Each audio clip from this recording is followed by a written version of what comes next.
Hello, beautiful soul family. Rebecca here, your vibe mentor. And this is the Monday Magic Intuitive Energy reading. Welcome, welcome, welcome. Typically, I would say this is my favorite day of the week. This is so exciting. But today's message is going to be a little different, maybe even sort of verging on sort of blog style or vlog style. I tend to reserve the vlogs for personal updates. So there is also personal information that needs to be shared, as well as the energy update like I typically would. This is a very, very, very different style because of the energy that we have been in. And so I really can't separate the two. The energy that we are in is also calling for an adjustment from me as far as how I proceed and how I move forward. And so we'll cover some of that as well. So, kind of how to, we'll start with the energy. The last week has been extreme for me, and I think that is even close to an understatement. The energies have been extremely challenging. And what was interesting was last week was amazing, or I should say that, the reading last Monday, the energy was really pretty good, although starting to intensify on Monday when we last shot the energy reading. And then things changed. And what was interesting was there was an astrologer who had sent out an email, and she tends to focus more on the negative. So I'm usually pretty discerning in how I read her information. And she was very adamant that last week was going to be a really tough week. And I was in such a good place, and I felt like there's no way that the energy could take this cloud nine feeling, right? And then it came. And it was definitely one of the most challenging weeks that I have ever experienced. And we'll get into the details as to what that looks like, but I kind of want to share why and what I see is happening here before we jump right in to the personal story. So it started with a KP6 level rating. So essentially the K index measures the solar weather, so solar flares as they come at the earth. And we had a very intense CME on the 13th that ranked up to, or was measured up to 3,000 kilometers per second, which is a qualifying Carrington event, which essentially is the strongest measured geomagnetic storm. I will preface this conversation with pardon me if I am not as articulate or as organized mentally. You will understand in a bit when I share the personal story. So high extreme intensity, high extreme photon activity, radiation, geomagnetic storm. And so if that storm had been fully facing Earth, if it had come straight at us instead of popping off to the side and then coming to us, it would have created blackouts. It would have taken out the electrical grid. And so if you think about our bodies being electromagnetic beings, we are disrupted in a way when we experience this extremely high intense energy. And there were many symptoms. Many felt nauseous, dizziness, fatigue, extreme nausea, extreme dizziness, like vertigo, very agitated. There's a lot of angry, upset people, missing timelines or missing space, the feeling of psychic attack, the feeling of such anger and aggression, like seeing red. And many, many people experienced disruptions in their life, which I will get to how that affected me personally, but other things like the end of a relationship, losing a job, a car accident, and other things that were sort of at peak for experiences, losing a dog. And just, it's amazing how we are all going through it together, and yet people feel like, oh, well, my dog was already dying, or my job was already challenged, or I was pregnant, so that's why I didn't feel good, right? That we have these circumstances that we sort of blame it on and say, well, that must just be me. And we don't realize that everyone is experiencing this. So astrologically, we had a full moon of just a bit ago. We are coming up on an Aries new moon on, gosh, is that tomorrow? Make sure I get my dates right here. So mental capacity is challenged. Happy spring solstice, happy spring equinox, I should say. And I do believe, oh gosh, sorry, hold on a second. Let me pause and just make sure that I have this right for you. Okay, I'm glad I paused. So that's good. So yes, happy spring equinox, literally happening at the exact moment that I am filming this, which is very interesting. I want to double check my time, but yeah, like 15 minutes ago. So we are here, we have arrived, and we have an Aries new moon essentially on the spring equinox. It's at 0 degrees of Aries, and it is exact tomorrow at 1:30 p.m. So they are essentially conjunct, happening simultaneously from an astrological perspective. We also have Pluto moving into Aquarius on the 23rd. So a new moon is a new beginning. To happen at the first degree of the zodiac is also a new beginning.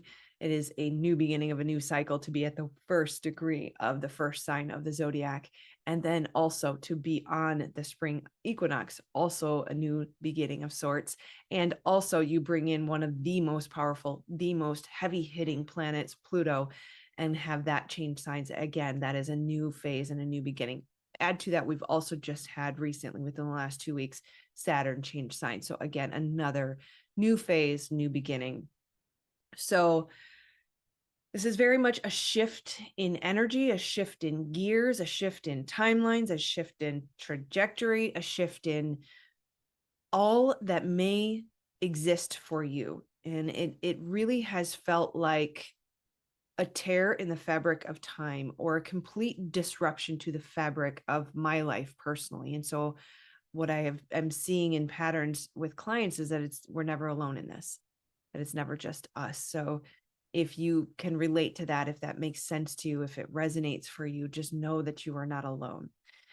So what does it feel like is happening right now? Why, not even why, right? But what is the quality of the energy that we're experiencing right now? And that's what I tend to stick to, is reminding you that you're not alone in this, and sharing my read on it, my take on it, because likely some of it will resonate for you.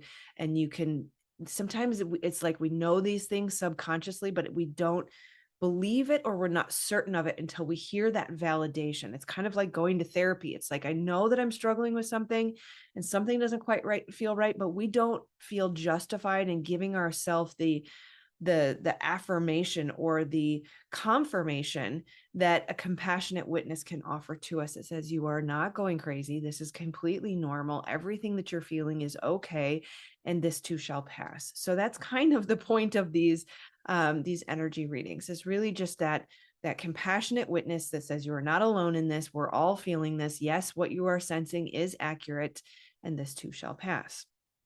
Right? So it really has felt like the universe is very strongly getting our attention. It's kind of like there's something that needed to shift and change, and we may or may not have been listening, or may not have realized that the message was being sent, and it had to speak very loudly. It had to kind of like smack us upside the face and upside the head and say, you're not listening, wake up, right?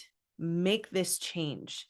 And it's as if the needed change is sort of being pushed in our face, right? And it may have even come out of nowhere and felt like a blindside, right?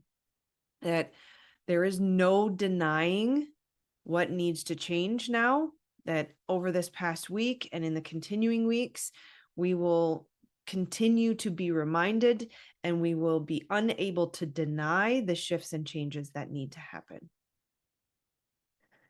It's as if the old has gone away. And this past week, and it really, to me, it feels like, and I try not to get into predictive stuff, but when I sense it, I will share it. It feels like there's going to be sort of a trickle off effect to this energy, and we're getting into eclipse season. So I'm not certain when the intensity is going to decline or decrease.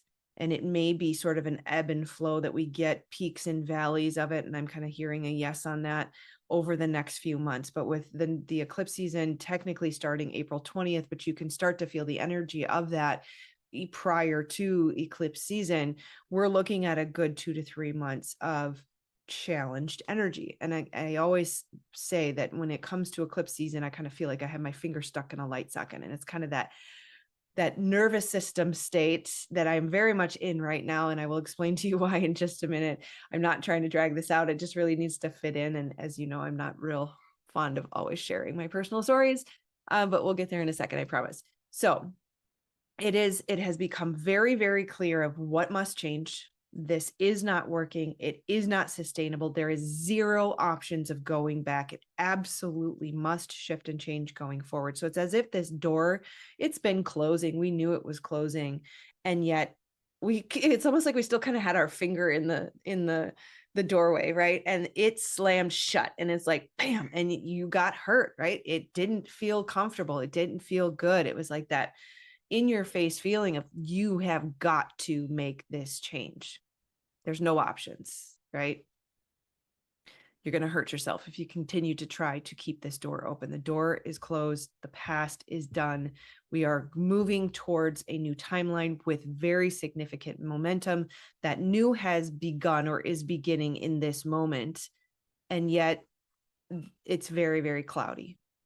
What is that new? It's almost as if we've got, maybe it's not a finger in the door, but maybe it's a toe in the door, right? One foot is still kind of trying to stay in that old world because the other foot is in the new world, but it's as if there's a fog or a veil. I envision sort of being on land and stepping on a boat, and there's this curtain of fog in between, and I can't see what I'm stepping into. I know what I want it to be, and I'm pretty certain I can sense a lot of the qualities of what it is, but how is it going to turn out? The tyranny of the how, as Tony Robbins liked to say. There's a lack of clarity, right? There's still fog. It's still a feeling of wobbliness, right? And that's why sort of stepping on from land onto a boat, it feels like it's swaying, it's moving, it's not solid yet, it's not certain yet.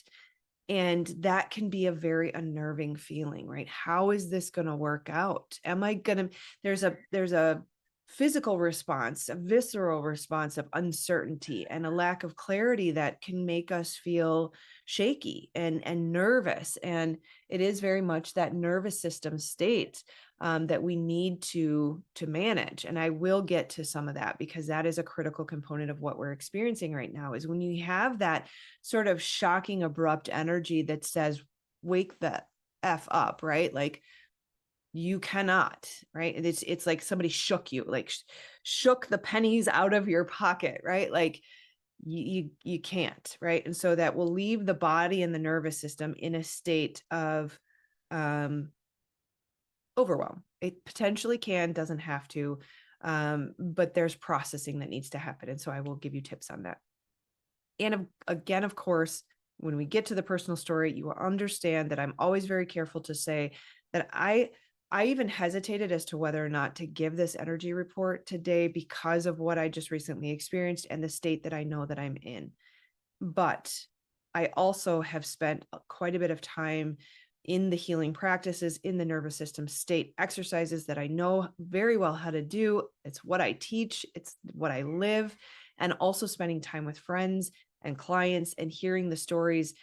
It told me I had to be here. I had to do this for you, that it's not just me, that we are in this. And yet know that, of course, every person who ever delivers a message to you on any topic will always bring a flavor of their filter to the conversation. And so that is where you, my beautiful, gorgeous soul family, have to be discerning. You have to get in tune with your body and your ability to discern what is right for you and what is mine and what is yours. And that is very much one of the highest priority skills that I teach, because when we are constantly out there seeking someone else to tell me the answers, we are going to feel confused and lost and feel like sort of that hamster that goes around and around in the hamster wheel searching for an answer we can't quite find, because we are the only ones who can tap into the answer of what is right for you. Yes, we need the mirror of the compassionate witness. We need the love and the connection from others to support us through it. But what is right for you? What is true for you? What are you experiencing? And what do you need to do to move more closely to your aligned path is only going to be able to come from you. Okay, so that was a little bit of a tangent I didn't plan on. So I want to be succinct here as best I can. It's interesting. The camera is really trying to find focus, which is unusual. So this is really fascinating, right? And I will say that and this, just realizing this as I'm about to say it, I've said it recently, there feels like a disconnect in the energy. Like typically when you get sort of that smack in the face, the response would then be just go into self-care and everything will be fine.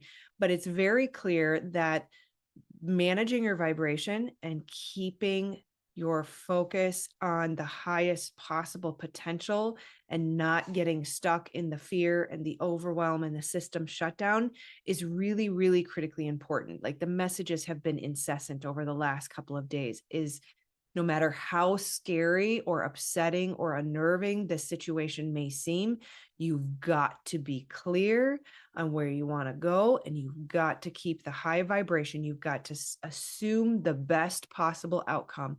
And it feels like an imperative, like it's very, very important. Like this message has been stressed to me in the last few days. And as well as getting crystal clear on what you want and where you're trying to go. I have talked before about architecting your future, and this has been something that they're sort of reminding me of, or that I'm recalling very vividly, which says it's very important, is all time is now. All options exist now. And it was really interesting how I was reminded of this, that I was sort of feeling into my body and really digging into somatic practices over the last couple of days and feeling this, or being aware of the searching that's happening in my mind for an understanding of where my physical body is and what in what shape is it. And I know that sounds strange, but if you use sort of the example of your stomach, have you ever kind of like had a full meal and sort of checked in with your stomach and felt like, am I bloated? Am I full? Is my stomach empty? Are my pants tight? Is my shirt tight? Right? This sort of check-in that happens from your body or from your mind to your body. And what I realized was that experience or that analogy was sort of brought to me, it was this sense of I can feel all of the different options at the same time. I can feel the full and bloated tummy. I can feel the thin and healthy tummy. I can feel the tight clothes and the loose clothes. I can feel feeling good in my clothes. I can feel not feeling good in my body. I can feel all the different options at the same exact time. And what that made me realize and what it reminded me of is this architecting is the perspective that I'm going to choose in that moment is how I'm aligning to which of those realities I'm going to experience. That in that moment, as I was searching for where is my physical body at, am I okay? There was the option to not be okay. There was the option to be in discomfort. And there was also the option to be perfectly okay, to feel good, that everything fit right and everything was right where it was supposed to be. And it made me, it's just another way of saying this thing that we hear all the time, is that our thoughts are creating our reality, or all timelines exist at the same time. All realities are available to us at all times. I mean, this is scientifically proven. They have proven multiple timelines. They have proven that all time is now. This is not woo-woo. And stepping into our power and our authority as creators, and our ability to be able to architect the experience we want to be in right now is within our grasp. It is only the doubt and the fear and the disbelief that creates the veil of illusion, the veil of separation, the veil of lack, that we are very much capable in this time that might seem like upheaval to stand still and strong and firm in the eye of the storm and say, I command my full power and authority over my life now, and I am living in now the highest possible potential for my future. Now. And I'm just so grateful that you needed me to be here, because I needed this too. And this is so powerful, and we can do this. A lot of it has to do with managing our nervous system, managing our state, managing our vibration, however you want to reference it. It doesn't matter. It's all the same. Thoughts create chemistry, create emotion in the body, create a feeling, create a vibration. Your nervous system, the shakiness, it's just an amplification of what's already there. You're already vibrating. You're always vibrating. It's just a question of how skilled are we at managing that, becoming the masters of our mind and body. And then, as I mentioned earlier, the feeling of these disconnected topics or pieces of information or guidance is that abundance is coming. That somehow this crazy thing that seems really uncomfortable, that to me just feels like, really, you couldn't find a better way to make this happen, that is also connected to be the architect. You've got a big opportunity to get really clear. Take the reins, because you have the potential for massive amounts of growth and abundance and wealth and health and happiness and joy. That somehow this crazy thing is opening up doors we never could have anticipated. To the point that my daughter was drawing 8s on my hand, and I have 12 different sticky notes of 81818 that she magically, with zero prompting, came in and decided to do, sitting here on my desk as I was processing the experience that I'm going to explain to you now. So on Thursday afternoon, I have had therapy appointments the same exact time, same exact day for probably over a year now, or close to it. And I was in a car accident. No one was hurt, and I can't say it was minor because the damage to my vehicle is far from minor, but I was not hurt, nor was the other person. So, of course, the trauma tendencies that we will always carry with us, even after we've healed, will look to try to discredit the experience. My car is likely totaled, and how it will work out remains to be seen. They're saying that body shops are anywhere from 4 to 6 weeks out from even starting the work. So we're looking at months of uncertainty as far as vehicles and transportation. Not a big deal. We can manage that. What is more of a big deal for me is the way that my body has responded. That even being a psychology scholar and a trauma professional, that the freak out of the nervous system is something that is not always within our control. And so to have an acute stress response physically, somatically, is surprising to me. And yet, of course, like everything I've already said up until this point, it is serving a purpose. And it has caused a bit of a shutdown. There were other things, like my daughter got a double ear infection and some school things and some other parental dynamic things that were contributing to sort of the exacerbation of the nervous system state. And all of this is really interesting because it sort of feels like, yes, you are really good at your craft and you're really good at what you do, but something about me, something about my core blueprint is that I don't just master something, I perfect it. I know it. I live it. I feel it. I eat, sleep, and breathe it. You could call it obsession, right? To the not unhealthy, not without of my, not outside of my control. Sorry. Um, but life is bringing me these opportunities that says you need to get to know this even more.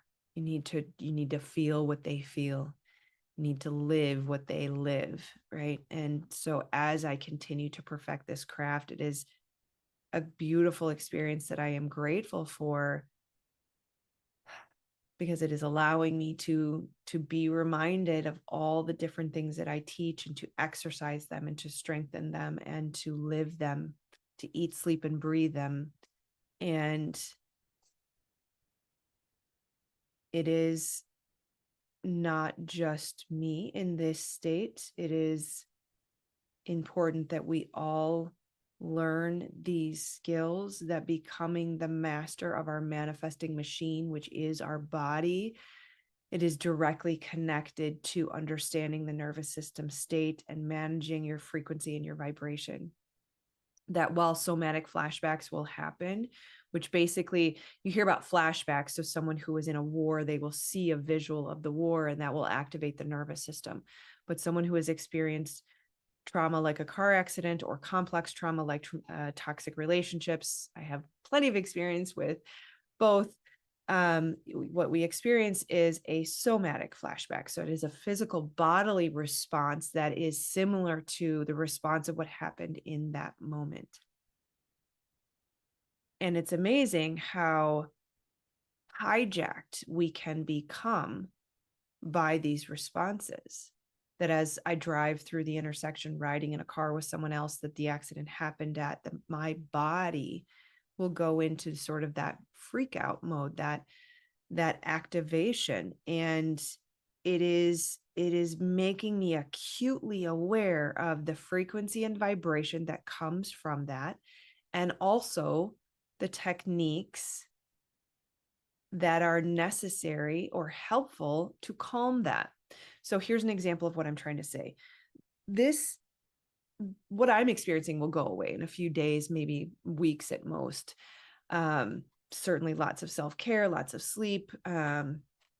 Slowing down has been one of the biggest things that I have been asked to do. And I had been hearing that call to action to slow down, and I thought I did, but I didn't. And so that's kind of the smack in the face that I got, was like, you're not listening, you're not slowing down enough.